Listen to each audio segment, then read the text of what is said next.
ത്രിയേക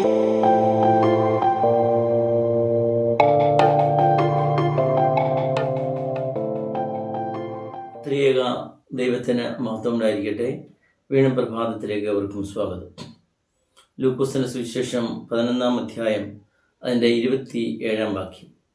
ഇത് പറയുമ്പോൾ പുരുഷാരത്തിൽ ഒരു സ്ത്രീ ഉച്ചത്തിൽ അവനോട്, നിന്നെ ചുമന്ന ഉദരവും നീ കുടിച്ച മുലയും ഭാഗ്യമുള്ളവ എന്ന് പറഞ്ഞു. യേശുമ്പുരാൻ്റെ അമ്മയെക്കുറിച്ച് മറ്റൊരു സ്ത്രീ പ്രകീർത്തിക്കുകയാണ്. യേശുമ്പുരാൻ്റെ പരസ്യ ശുശ്രൂഷ വേലയാണ്. രോഗികളെ സൗഖ്യമാക്കുന്നു, അശുദ്ധാത്മാക്കളെ പുറത്താക്കുന്നു, അതുപോലെ തന്നെ അനാഥരോട് ആലംബഹീനരോടൊക്കെ കനിവ് കാട്ടുന്നു, അലിവ് കാട്ടുന്നു. അതുപോലെ അന്നത്തെ സാമൂഹിക വ്യവസ്ഥിതിയിലെ തെറ്റായ നയങ്ങളെ ചൂണ്ടിക്കാണിക്കുന്നു. ഈ മതനേതാക്കളുടെ കപടഭക്തിയെയും അല്ലെങ്കിൽ കപട ആത്മീയതയും രാഷ്ട്രീയ നേതാക്കളുടെ കപടതയൊക്കെ വിമർശിക്കുന്നു. ഇങ്ങനെയൊക്കെ ഒരു വലിയ അധികാരത്തോടും നല്ല പഠിപ്പിക്കലുമൊക്കെ അവരുടെ ജീവിതത്തിൽ ആദ്യമേ അങ്ങനെ ഒരാളിനെ കാണുന്നു.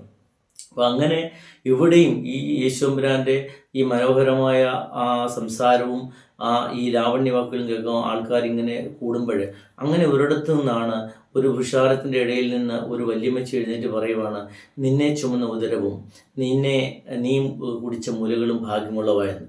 അത് ഒരമ്മ മറ്റൊരമ്മയെക്കുറിച്ച് പ്രകീർത്തിക്കുകയാണ്. അവിടെ അല്ലേ പറയുകയാണ്, നിന്നെപ്പോലെ ഒരു മകൻ ഞങ്ങൾക്കും ഉണ്ടായിരുന്നെങ്കിൽ. എല്ലാവരും അന്നത്തെ കാലത്തെ ഒരുപക്ഷെ സ്ത്രീകളെല്ലാം ആഗ്രഹിക്കുക, യേശുവിനെ പോലെ ഒരു മകൻ ഞങ്ങൾക്കും ഉണ്ടായിരുന്നെങ്കിൽ. എത്ര ഈ സഭയോടും സമൂഹത്തോടും ഒക്കെ എത്ര പ്രതിബദ്ധതയോടെ പെരുമാറുന്നത്. ആ നല്ല പ്രവൃത്തികളെയും ആ നല്ല സ്വഭാവവും കണ്ടുകൊണ്ട് അമ്മച്ചി അവനെ വളർത്തിയ അമ്മയെയാണ്, മാതാപിതാക്കളെയാണ്, ആ അമ്മയെയാണ് പ്രകീർത്തിക്കുന്നത്.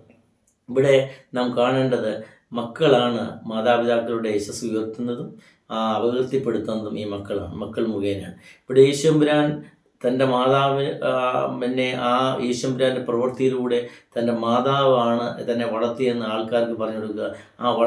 ആ നല്ല വളർത്തലിനെ അവിടെ ആൾക്കാർ പ്രകീർത്തിക്കുക. അതേസമയം തന്നെ നമ്മുടെ ഇന്നത്തെ സമൂഹത്തിൽ കാണാം, വളർത്തു ദോഷം കൊണ്ട് ആൾക്കാരൊക്കെ ഈ മാതാപിതാക്കളുടെ തലകുനിപ്പിക്കേണ്ട തലകുനിക്കേണ്ട അനുഭവങ്ങൾ നമുക്ക് ഉണ്ടാകുന്നുണ്ട്. പോക്സോ കേസുകളിൽ അല്ലെങ്കിൽ മദ്യത്തിനും മയക്കുമരുന്നിനുമൊക്കെ ലഹരിക്കുമൊക്കെ അടിമയായിട്ട് മാതാപിതാക്കളെ ഉപദ്രവിക്കുന്നു, കൊല്ലുന്നു, അല്ലെങ്കിൽ ഗുരുക്കന്മാരെ പോലും അധ്യാപകരെ പോലും ആക്രമിക്കുന്നു. എന്തെല്ലാം തെറ്റായ കാര്യങ്ങൾ നടത്തി അവരെ ദൈവഭയമില്ലാതെ വളരുമ്പോൾ മാതാപിതാക്കളുടെ തല അവിടെ കുനിയുകയാണ്. ഈ വിലങ്ങ് വെച്ച് അവരുടെ മുമ്പിൽ കൂടെ തെളിപിടിപ്പാനൊക്കെ ഈ മക്കളെ കൊണ്ടുവരുമ്പോൾ എന്തുമാത്രം വിഷമമാണ് മറ്റുള്ളവരെ അഭിമുഖീകരിക്കാൻ. അവിടെയാണ് യേശുമ്പുരാൻ വ്യത്യസ്തനാവുന്നത്. യേശുമ്പുരാനെ വളർത്തിയത് നമുക്കറിയാം. ഇക്കഴിഞ്ഞ 30 കൊല്ലക്കാലം ഈ 3.5 കൊല്ലത്തെ പരശുശ്രൂഷയ്ക്കായിട്ട് 30 കൊല്ലക്കാലം താൻ പാകപ്പെട്ടത്, പരിശീലിക്കപ്പെട്ടത്, ആ രീതിയിലേക്ക് വളർന്നത് ഈ കുടുംബത്തിലാണ്, ഈ നസറേത്ത് കുടുംബത്തിലാണ്, യേശുമ്പുരാൻ്റെ കുടുംബത്തിലാണ്. അവിടെ നമുക്കറിയാം ചെറുപ്പത്തിലെ യേശുമ്പുരാൻ്റെ പിതാവ് യോസഫ് പിതാവ് മരിച്ചു പോകുന്നുണ്ട്. പിന്നെ ഈ അമ്മയാണ് വളർത്തുന്നത്. എന്തുമാത്രം പ്രയാസത്തിലൂടെയും ഒക്കെ കടന്നു പോയിട്ടുണ്ടാവും. ഇവർ ദരിദ്ര കുടുംബമാണ്. നമുക്കറിയാം യാഗം കഴിക്കാൻ പോകുമ്പോൾ 2 കൊച്ചു പ്രാവിനെയാണ് അവർ. അതുപോലെ പാവങ്ങളാണ്. പണക്കാരാണ് ആടിനെയോ മാടിനെയോ ഒക്കെ ബലി കൊടുക്കാൻ വാങ്ങിച്ചതിനെ വരുന്നത്. ഇവർ അത്രമാത്രം പാവം. അങ്ങനെ ഒരു തച്ചൻ്റെ കുടുംബത്തിൽ നിന്ന് വളർന്നാണ് ഈ 2000 കൊല്ലം ഇപ്പോഴും ലോകം മൊത്തം ആരാധനയായിട്ട് ഇങ്ങനെ യേശുമ്പുരാനെ കാണുന്നത്. അപ്പോൾ അവിടെയാണ് നമ്മൾ യേശുമ്പുരാൻ പാവപ്പെട്ട വഴി നല്ല ശിക്ഷണത്തോടും ശിക്ഷയും കൊടുത്ത് വളർന്ന് വന്ന സാഹചര്യം ഓർക്കുന്നത്. യേശുമ്പുരാൻ ഒരു അത്ഭുത പുത്രനാണെന്ന് മാതാവിന് നേരത്തെ അറിയാമായിരുന്നു. ഗബ്രിയേൽ മാലാഖ പ്രത്യക്ഷപ്പെടുമ്പോൾ പറയുന്നുണ്ട്, ഇവനൊരു അത്യുന്നതൻ്റെ പുത്രനാണ്. എന്നിട്ടും ആ അസാധാരണ പുത്രനെ പോലും, ദൈവപുത്രനെ പോലും അതുപോലെ രീതിയിലാണ് ഈ മാതാവ് വളർത്തുന്നത്. നമുക്കറിയാം, യെരൂശലേം ദേവാലയത്തിൽ ഈ മകനെ കാണാതെ പോകുന്നുണ്ട്. അപ്പോൾ അവർ തിരക്കി അവിടെ ചെന്ന് ശാസിക്കുന്നുണ്ട്, നിൻ്റെ അപ്പനും ഞാനും എന്തുമാത്രം വിഷമിച്ചു എന്ന് പറയുന്നുണ്ട്. അപ്പോഴവിടെ ദൈവാലയത്തിലാണ്. എന്നിട്ടും ആലയത്തിൽ നിന്ന് തിരിച്ചു വിളിച്ചുകൊണ്ട് വരുന്ന ഒരമ്മയെ നമുക്ക് കാണാൻ പറ്റും. എന്നിട്ട് അവിടെ പറയുന്നത് അവർക്ക് വിധേയരായിരുന്നു, മാതാപിതാക്കൾക്ക് വിധേയരായിരുന്നു. ഈ കഴിഞ്ഞ 30 കൊല്ലക്കാലം വിധേയരായിരുന്നു. അവിടെ നിന്നാണ് പഠിക്കുന്നത്. ഈ സമൂഹത്തിൽ എങ്ങനെ പെരുമാറണം, കുടുംബക്കാരോട് എങ്ങനെ പെരുമാറണം, ആൾക്കാരോട് എങ്ങനെ പെരുമാറണം എന്നെല്ലാം അവിടെ നിന്നാണ് പഠിക്കുന്നത്. അവിടെ ആ പെരുമാറ്റത്തിൽ നിന്നാണ് ഈ മകന് ഇങ്ങനെ സമൂഹത്തിനും സഭയ്ക്കും ഒക്കെ നല്ല ആളായിട്ട് വരുന്നത്. അവിടെ പിന്നെ അവിടെ ഇരുന്ന് കഴിയുമ്പോൾ ഒരു പക്ഷെങ്കിൽ ഒരു ദൈവപുത്രനായിട്ട് അവിടെ പറയാമായിരുന്നു, ഓക്കെ പള്ളിയിലാണല്ലോ ഇരിക്കുന്നത്, അതുകൊണ്ട് കുഴപ്പമില്ലെന്ന് പറയാമായിരുന്നു. പക്ഷെങ്കിൽ അതല്ല, കുടുംബക്കാരോടും അപ്പനോടും അമ്മയോടും വിധേയരായിരിക്കണമെന്ന് പറഞ്ഞുകൊണ്ട് പള്ളിയിൽ നിന്ന് വിളിച്ചുകൊണ്ട് വരും. അപ്പനെയും അമ്മയും ബഹുമാനം, പള്ളിയും പട്ടക്കാരും ഒക്കെ വേണം. അതേ സമയം തന്നെ നിൻ്റെ മാതാപിതാക്കളെ അനുസരിക്കണം എന്നുള്ള ആ ഒരു ശിക്ഷണം കൊടുത്തുകൊണ്ടാണ് ഈ മകനോട് വന്ന് വിധേയനായിരിക്കുന്നത്. അപ്പോൾ ഇവിടെയാണ് ഇങ്ങനെ അതുകൊണ്ട് ഈ യേശുവമ്പുരാൻ പറയുകയാണ്, ഞാൻ ഇങ്ങനെ ആവാൻ കാരണം എന്താണെന്നുകൂടെ അവിടെ പറയുന്നുണ്ട്. അടുത്ത വാക്യത്തിൽ അത് പറയുന്നുണ്ട്, എന്തുകൊണ്ടാണ് ഞാൻ ഇതുപോലെ വളർത്തപ്പെട്ടത്, എൻ്റെ അമ്മ വചനം പാലിച്ചുകൊണ്ടാണെന്ന് അടുത്ത വചനത്തിൽ പറയുന്നത്. 28-ാമത്തെ വചനത്തിൽ ഈ അമ്മച്ചി ഇങ്ങനെ പറയുന്നുണ്ട്, നിന്നെ വഹിച്ച ഉദരവും നീ കുടിച്ച മുലകളും ഭാഗ്യമുള്ളവ എന്ന് പറയുമ്പം യേശുവമ്പൻ അവിടെ പറയുന്ന അല്ലല്ല, ദൈവത്തിൻ്റെ വചനം കേട്ടത് പ്രമാണിക്കുന്നവരാണ് ഭാഗ്യവാന്മാരെന്ന് പറയുന്നുണ്ട്.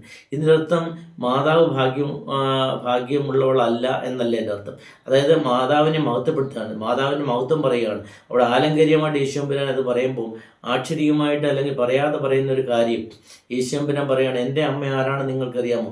എൻ്റെ അമ്മ വചനത്തെ പാലിച്ച് അത് ജീവിച്ച് ജീവിതത്തിൽ പ്രാവർത്തികമാക്കിയതാണ് എന്ന് പറയുക. കാരണം ഇതാ നിൻ്റെ ദാസി, നിൻ്റെ ഹിതം പോലെ എനിക്ക് ഭവിക്കട്ടെ എന്ന് പറഞ്ഞ് ദൈവഹിതത്തിന് വേണ്ടി തന്നെ സമർപ്പിച്ചതാണ് ഈ മാതാവ്. അങ്ങനെ ആ വചനമാണ് നമ്മുടെ മുമ്പിൽ യേശുവായിട്ട് ഇവിടെ നിൽക്കുന്നത്. അപ്പം ഈ ലോകത്തിൻ്റെ ഒരു അപമാനമോ അല്ലെങ്കിൽ കല്ലേറോ ഒന്നും നോക്കാതെ ഗബ്രിയേൽ മാലാഖ പറയുകയാണ്, നീ ഒരു പുത്രനെ പ്രസവിക്കും. അതായത് കന്യക ഗർഭിണിയാകുകയാണ്, വിവാഹത്തിന് മുമ്പ് പുരുഷനെ അറിയാ ഗർഭിണിയാകുകയാണ്. അന്നേരത്തെ ആ വരുമ്പഴാഴികളൊന്നും മാതാവ് നോക്കുന്നില്ല. ദൈവഹിതത്തിന് വേണ്ടി ലോക രക്ഷയ്ക്ക് വേണ്ടിയിട്ട് തന്നെ ദൈവത്തിന് സമർപ്പിക്കുക. അപ്പോൾ അവിടെയാണ് ആ വചനം തന്നിൽ ജീവിച്ചതുകൊണ്ട്, ആ ദൈവവചനം പാലിച്ച് ജീവിച്ചത് കൊണ്ടാണ് ഈ മാതാവ്, അതുകൊണ്ടാണ് എൻ്റെ മാതാവ് ഭഗവതിയാകുന്നത്. അങ്ങനെ ജീവിച്ചത് കൊണ്ടാണ് ഞാൻ ഇന്ന് ഇവിടെ എല്ലാവരുടെ മുമ്പിൽ ഇങ്ങനെ സഭയ്ക്കും സമൂഹത്തിനും ഒക്കെ അങ്ങനെ, അതുകൊണ്ടാണ് ദൈവവചനം അനുസരിച്ച് ജീവിച്ചതുകൊണ്ടാണ് ഒരു യേശു എന്ന ഒരു മകനെ ഈ ലോകത്തിന് പ്രദാനം ചെയ്യുവാൻ കഴിഞ്ഞത്. അതുകൊണ്ട് പ്രിയമുള്ളവരെ, നമുക്കും ഈ മാതാവിൻ്റെ ഈ ഭാഗ്യം നമുക്കും കിട്ടും. എങ്ങനെയാ? ദൈവത്തെ അറിഞ്ഞ് ജീവിക്കുമ്പോൾ, ദൈവവചനം പാലിച്ച് ജീവിക്കുമ്പോൾ നമ്മളും ഇതുപോലെ തന്നെ നമ്മുടെ മക്കളെയും ഇതുപോലെ സഭയ്ക്കും സമൂഹത്തിനുമൊക്കെ യേശുവിനെ പോലെ ഒരു മകനെ നമുക്ക് പ്രദാനം ചെയ്യുവാൻ കഴിയും. അതിന് നമുക്ക് വേണ്ടതാണ് ഈ സമർപ്പണം. നമുക്കൊക്കെ ആണെങ്കിൽ ഒരു കുരിശടി കാണുമ്പോൾ എല്ലാവരുടെ മുമ്പിൽ ചെന്ന് കുരിശ് വരയ്ക്കാൻ നാണമാണ്, അല്ലെങ്കിൽ ഈ വേദപുസ്തകം ഒന്ന് കയ്യിൽ എടുത്തുകൊണ്ട് പോകാൻ, എല്ലാവരുടെ മുമ്പിൽ എടുത്തുകൊണ്ട് പോകാൻ നമുക്ക് ലജ്ജയാണ്. അപ്പോൾ അവിടെയാണ് നമ്മൾ ഈ മാതാവ് വേറിട്ടിരിക്കുന്നത്. ഈ ലോകത്തിൻ്റെതായ കല്ലേറോ ഈ ലോകത്തിൻ്റെതായ അപമാനമോ ഒക്കെ ചവറ് പോലെ വിളിച്ചെറിഞ്ഞിട്ട് ദൈവത്തിന് വേണ്ടി സമർപ്പിക്കുകയാണ്. ആ സമർപ്പണമാണ് ഈ മാതാവ്, ആ മാതാവിൻ്റെ സമർപ്പണമാണ് യേശുവിനെ പോലെ ഒരു മകനെ കിട്ടുന്നത്. ഇത് ദൈവത്തിൻ്റെ ദാനമാണ്, നമുക്ക് സ്വീകരിക്കുകയോ ചെയ്യുക. ഇതാ നീ ഒരു അത്യുന്നതന് എൻ്റെ മകനെ പ്രസവിക്കുമെന്ന് പറയുമ്പോൾ അത് ഒരു മടിയും കൂടാതെ ആ വചനം അങ്ങ് സ്വീകരിക്കുക. ഇതെന്ന് പറയുന്ന ദാനമാണ്. നമുക്കും ഇതുപോലെ ദൈവത്തിൻ്റെ ദാനങ്ങൾ കിട്ടും. പലപ്പോഴും നമ്മൾ നിരാകരിക്കാറുണ്ട്. അതുകൊണ്ട് ഈ ലോകത്തിൽ നമ്മൾ ജീവിക്കുമ്പോൾ ദൈവത്തെ അറിഞ്ഞ് ദൈവവചനം പാലിച്ച് അത് ജീവിതത്തിൽ പ്രാവർത്തികമാക്കുമ്പോഴാണ് നമുക്കും നമ്മുടെ മക്കളെയൊക്കെ യേശുവമ്പുരാനെ പോലെ വളർത്തുവാൻ കഴിയുന്നത്.